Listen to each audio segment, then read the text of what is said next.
Tell us a little bit about yourself and a little bit about your district.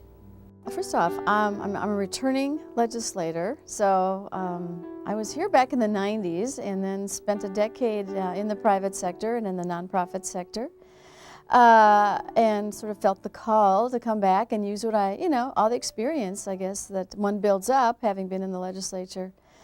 So really that had not been my goal, I'll admit that. I was not looking to come back, but it seemed as though the things that I cared about were kind of coming to the surface. And I had always been what I would call a reformer before it was a popular thing to be.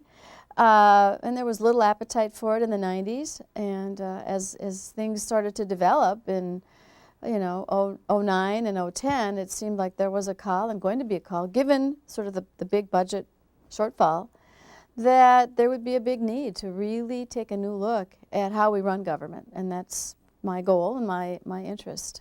And tell me a little bit about your district and the area you serve. The district is northern suburbs of St. Paul, so it would be Shoreview, Lino Lakes, North Oaks, Circle Pines, which is my home. And you've got a lot of single family homes. You have a lot of double income families, moms and dads working. In Lino, you have a lot of young school children, but the other districts are beginning to age, so North Oaks and Shoreview, you're having more of the empty nesters. So it's bifurcated in that sense, but generally well-educated people who do follow their political issues, I think. If you could offer up the first bill of the session, what would it be? We were just talking about that, and frankly, I would have to say it will fall in the area of spending reforms, mandate reforms. I mean, I think citizens are just completely, unaware of how many spending decisions are taken out of the hands of local government elected officials. This, legislature has decided what they will spend on and what they won't spend on and so on. And so I think it'll be in the area of mandate reform, spending reform, that type of a bill. When the end of session finally rolls around in May, what will determine whether or not you have been a successful legislator? I think we have to come to a smaller model of government, a smaller, less costly model. That's what I said during my campaign. Frankly, I think we did expand government in the boom years of the late 90s and early 2000s, when there was so much money. Most states were, seeing the same flood of surpluses that Minnesota was. And I believe we spent, more of that than we should have. We should have returned it to the taxpayer.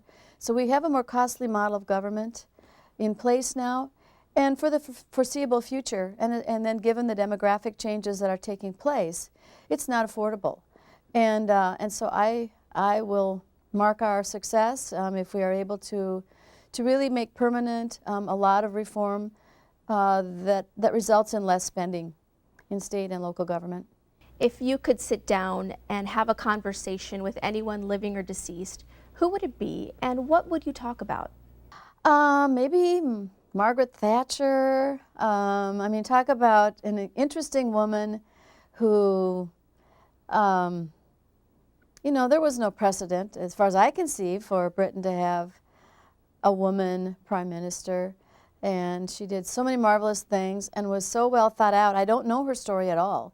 So it'd be interesting to find out, how she came to her ideas and how she managed the affairs of that country. I've reached the end of my questions. Is there anything else that you'd like to talk about or something that you would like to add? I don't think so. I think, other than perhaps that this legislative session is probably it should feel different than previous sessions. I don't think the citizens sent us here to do business as usual, and that's how I hope to see it conducted. I think that there are higher priorities that we have to come to the top, and hopefully the folks that are sent here to do that will be able to do that. It's going to be a very interesting session to be sure. Well, thank you. Thank you for sitting and talking with us.